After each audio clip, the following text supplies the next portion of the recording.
Biggest talking point in the market right now is what's happening to the sugar sector. So we've got you, Mr. Manickam, joining us, the CMD at Sakthi Sugars, to talk to us exactly about what's been the latest. Sir, thanks so much for making time and speaking with us. First up, help us understand what's the latest on the ground. Is there something official that has come in from the government which talks about curbing the ethanol production? We have not got an official version yet. What we have information from the press saying that the cabinet had met yesterday and decided not to buy, primary juice ethanol and B-heavy ethanol, which curbs, actually trying to increase the production of sugar, I would believe.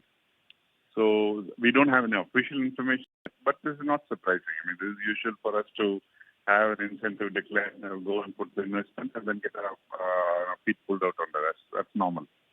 You're being very kind in saying that you're used to it, because earlier there was those export curbs that come into picture. Now, of course, they're curbing the ethanol production as well. A two-part question to you.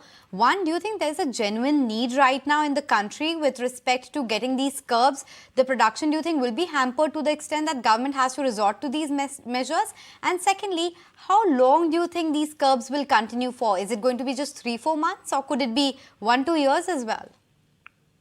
See, first of all, talking about the genuine requirement for this curb, I don't know why sugar prices have to be controlled. Now I'm buying vegetables at 200 rupees a kilo or 100 rupees a kilo, and you're getting sugar, which is a processed product, at 36, 38 rupees a kilo, right? So only because you have the industry at your mercy, you're able to keep prices down. That is one thing. And secondly, sugar is also not supposed to be healthy. So expensive sugar will curb the consumption, which will be better for the health of the country. So the two reasons why the sugar prices should be allowed to go up. And if you see in the last few years, we have had, cogeneration. All the factories invested heavily in cogeneration with the promise that we'll be getting at least 6-7 rupees per unit of power. Now that with the new regulation, that's come down to 2 rupees. So whatever investment that is done in cogeneration has gone down the drain. Then there was a total decontrol saying that the government is not going to interfere in release mechanism and they're going to be, completely leave it free. Then they reimposed a release mechanism. Then now we came with this huge program on ethanol, saying that ethanol is the future for the sugar industry. And now suddenly we see the ethanol program going by the wayside. So I don't know whether it will even come back. And then it depends on the oil prices. Today's oil prices are $70. By some token of seeing if the oil prices come down to $40, again, demand for ethanol will go down. So the whole thing is very ad hoc and nothing long-term. So I don't think this is going to be a short-term problem. This problem is going to be a continuing problem.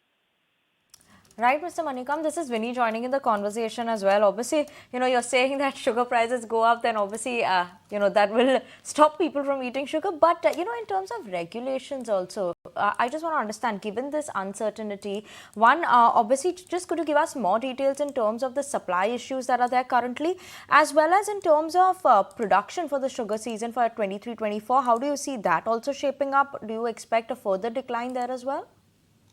No, probably I think they're expecting a decline. We have not got any official estimates so far, but the fact that the government is reacting so, hurriedly, I would expect that they have some kind of an estimate which is fairly low. Otherwise, you don't expect them to react so fast in the beginning of the season. So if the production were to come down, we still have some opening stock, but may not be enough. So we may need to import. And imported sugar today is nothing less than 65-70 rupees a kilo. So the world market is at 60 rupees and we are at 35. Mr. Manickam, I'm coming back to my question. In terms of how long do you think these curbs can continue for? If you can give me some clarity on that. And can you also walk me through in terms of what the current prices are in the domestic market? Where do you think they should be headed to in your own internal estimates? See, if you were to look at economics, the cane price is around 2,800, 2,900 now. Normally, the thumb rule is the price of sugar should be 1.5 times the price of cane.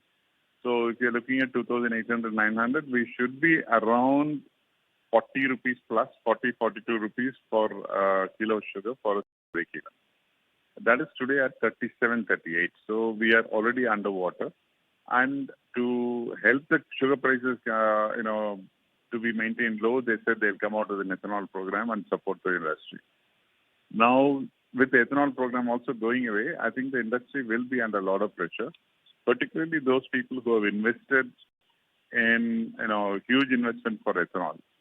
And in terms of time of the decision, I don't know, because they say temporary, then it stays permanent. So, in fact, they decontrolled sugar, saying that it's permanent, then suddenly within 3 years, we got controls back.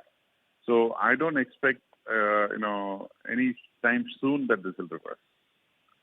So again, Mr. Manickam, given all of these capacities that were put in, do you think that there could be a bit of slowdown in capacity addition going forward? And secondly, do you think this would put a lot of pressure in terms of working capital and employment, etc., that was getting generated as well?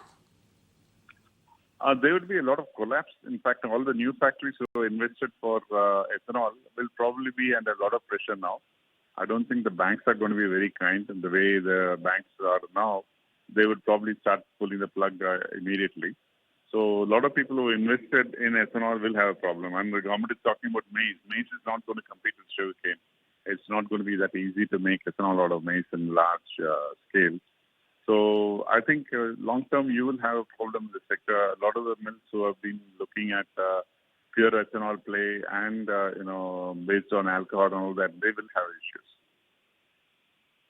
Mr. Manickam, what's your own sense in terms of what you will be doing and the industry will be doing? Would you be making representations to the government? Has there been any stakeholder discussion that has gone underway right now? No, right now, in fact, it's too early because we don't even know what the government is saying because there's no official report out yet. What we have is a press report, a flash report which came last evening saying that the cabinet decided this. So we don't even have a written note out of the applicant ministry. Now, the petroleum ministry has not said anything. So we have no local standing to even start a discussion. But now what we're doing is just getting prepared for these kind of a scenario. Right, Mr. Manickam, and just a quick word in terms of, what is the company doing, given this uncertainty, and what would be the impact that the company may see as of now? We have no issues because we have not invested in ethanol at all.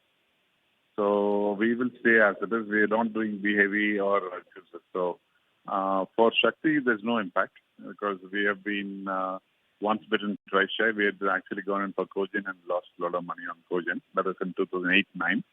That's why we went into a restructuring issue and came out of it recently.